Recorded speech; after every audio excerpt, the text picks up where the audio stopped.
Jumpa lagi Sobat Daily Life, bagaimana kabar kalian? Semoga selalu dalam keadaan sehat. Indonesia memiliki beragam tradisi dan budaya yang selalu membuat penasaran.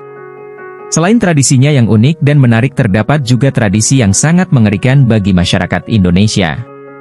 Mulai dari tradisi pemenggalan jari sampai pemenggalan kepala dilakukan oleh suku-suku di Indonesia.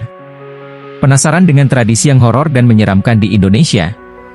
Berikut ini telah kita rangkum, 7 tradisi menyeramkan di Indonesia. 1. Tradisi mas kawin kepala manusia, suku Naulu Maluku. Pernikahan tentunya menjadi momen yang paling bahagia bagi sepasang kekasih. Biasanya yang menarik dari pernikahan adalah acara pra-pernikahan, seperti memilih mas kawin yang akan diberikan dari pihak calon suami kepada calon istri. Mereka berlomba-lomba untuk mendapatkan mas kawin yang indah dan memorable bagi sang mempelainya. Namun, ternyata terdapat mas kawin yang menyeramkan, yaitu mas kawin kepala manusia. Penyerahan mas kawin tersebut dilakukan oleh suku Naulu di Maluku. Tradisi ini hanya dilakukan ketika melamar anak Raja Naulu. Suku Naulu merupakan suku yang tersebar di Pulau Seram, yaitu Dusun Wanea dan Dusun Sepa. Tradisi ini mengharuskan calon menantu sang raja untuk membawakan kepala manusia sebagai mas kawin. Penyerahan mas kawin ini ditujukan sebagai simbol kejantanan dan keberanian sang pria. Orang-orang suku Naulu juga sempat meyakini jika persembahan kepala akan menyenangkan arwah para leluhur sehingga mereka dapat menjaga anak cucunya dengan baik. Selain itu, ritual memenggal orang ini juga merupakan ritual penandaan seorang pria sudah dewasa. Saat pria sudah dewasa, dia diharuskan untuk memakai ikat kepala merah.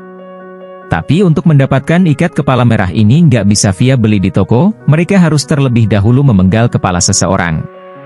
Namun, tidak perlu khawatir, tradisi ini sudah lama ditinggalkan sejak tahun 1990 walaupun sempat muncul kembali pada tahun 2005. 2. Tradisi potong jari, suku Dani Papua.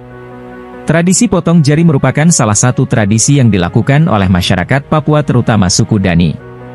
Tradisi ini disebut dengan ikipalin dan dilakukan bagi keluarga yang sedang berkabung karena anggota keluarga yang meninggal. Orang-orang suku Dani mempercayai bahwa dengan memotong jari, keluarga yang ditinggalkan akan terhindar dari sial dan bencana. Suku Dani menjadikan tradisi potong jari sebagai ungkapan rasa sakit dan pedih yang mereka rasakan, walaupun mereka sadar jika ritual ini sangat menyakitkan, namun mereka rela melakukan apa saja demi bukti cinta terhadap keluarga mereka. Kini tradisi potong jari sudah jarang dilakukan oleh suku Dani, namun tradisi ini tetap dijaga oleh mereka hingga saat ini.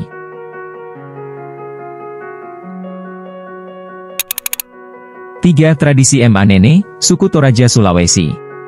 Suku Toraja dikenal dengan tradisinya yang beragam, salah satunya yaitu penghormatan kepada leluhur. Tradisi yang dinamakan Emanene ini merupakan tradisi membersihkan jenazah yang telah lama meninggal puluhan bahkan ratusan tahun yang sudah berbentuk mumi. Masyarakat suku Toraja akan membersihkan jasad leluhur mereka dan menggantikan baju jenazah yang telah usang dengan baju yang baru dan bersih. Tradisi Emanene diikuti juga dengan tradisi mayat berjalan. Mereka melakukan tradisi ini setiap 3 tahun sekali serentak dengan warga desa lain. Prosesi Emanene bisa memakan waktu sampai 1 minggu. Tradisi ini dilakukan pada bulan Agustus, yaitu setelah musim panen. Masyarakat percaya bahwa tradisi ini tidak boleh dilakukan sebelum masa panen karena dianggap bisa membawa sial hasil panen seperti sawah dan ladang yang mengalami kerusakan. Awal tradisi ini dimulai dari seorang pemburu binatang bernama Pong Rumasaek. Ia menemukan jenazah dengan kondisi yang memprihatinkan dan akhirnya ia membawanya ke rumah untuk dipakaikan baju yang layak. Sejak saat itu ia mendapatkan banyak berkah seperti panen yang lebih cepat atau hasil buruannya yang baik. Ia merasa bahwa menghormati orang itu perlu dilakukan sekalipun orang tersebut sudah tidak ada dan salah satunya merawat jenazahnya. 4. Tradisi Ngayau, suku Dayak Kalimantan. Ngayau merupakan salah satu tradisi masyarakat suku Dayak dengan cara memenggal kepala musuh dan membawanya sebagai piala. Tradisi perburuan kepala ini membuat suku Dayak menjadi suku yang paling ditakuti di antara suku-suku yang ada di Indonesia. Tradisi Ngayau dilakukan oleh orang Iban pada zaman dahulu untuk mempertahankan kaumnya dari musuh. Mereka akan memilih musuh lelaki dewasa untuk dipenggal kepalanya dan dibawa ke rumah. Rambut dari kepala yang mereka penggal dijadikan sebagai hiasan pada perisai dan pedang. Kepala musuh akan dikeringkan dan digantung di rumah mereka. Mereka menganggap dengan membawa kepala musuh yang mereka penggal menjadikan simbol keberanian dan penolak bala. Pemenggalan kepala biasanya dilakukan oleh laki-laki dan akan disematkan gelar, Bujang Berani, yang artinya Raja Berani atau Pahlawan Ulung.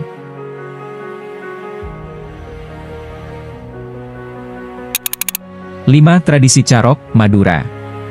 Carok adalah sebuah tradisi menyambung nyawa dalam menyelesaikan suatu konflik yang terjadi dalam kehidupan bermasyarakat suku Madura.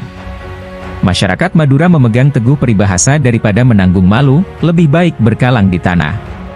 Di Madura terdapat sebuah tradisi untuk pembelaan harga diri ketika diinjak-injak oleh orang lain yang berhubungan dengan harta, tahta, dan wanita yang disebut carok. Pada intinya carok ini dilakukan untuk menjaga kehormatan.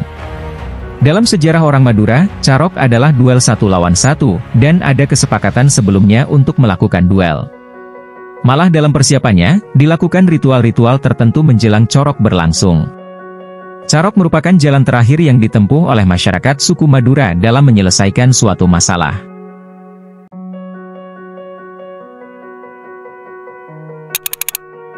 Menasu Palek, Papua. Sama dengan Iki Palin, tradisi nasu palek atau pemotongan daun telinga juga lumrah dilakukan sebagai tanda belasungkawa oleh suku Dani di Papua. Hanya saja tidak semua anggota suku Dani melakukan tradisi ini, namun hanya beberapa orang saja. Untuk menyembuhkan luka, biasanya mereka memberi obat-obatan tradisional yang lalu ditutupi dedaunan.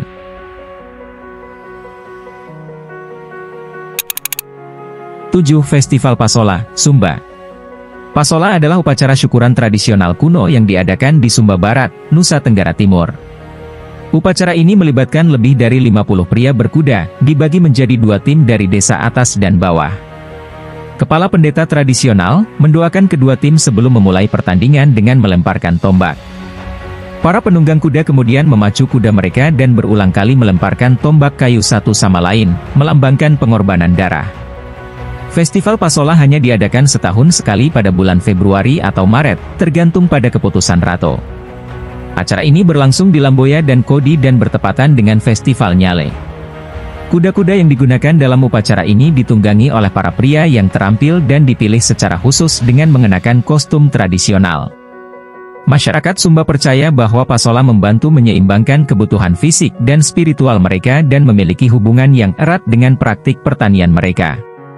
Pertumpahan darah dipercaya melambangkan kemakmuran, dan mereka yang meninggal selama upacara dianggap telah kehilangan kontak dengan adat istiadat mereka. Terlepas dari risiko yang ada, Pasola dirangkul oleh masyarakat dan dirayakan dengan cara yang ramah dan sportif. Nah, demikianlah video kita kali ini, semoga bermanfaat buat kalian semua. Akhir kata saya izin pamit, terima kasih.